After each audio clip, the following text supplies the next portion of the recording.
Time now.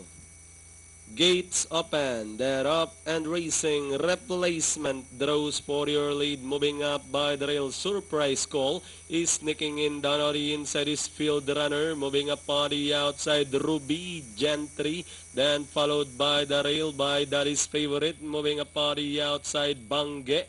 Then comes 6A and that's Power Gear. Next in line is 8A and that is Fear No Height.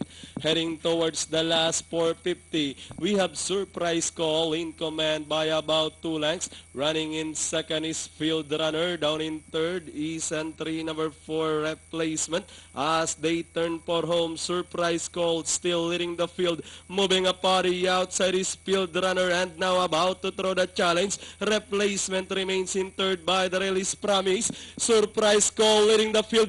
Field Runner moving up on the outside. Replacement is on the far outside and leading the finish line. 3 runners are now fighting it out. And finally, Replacement, Field Runner close between Promise and Surprise Call. Then comes number 6, Nato Princess, Bangge, 9A Loretta, and 6A Power Gear.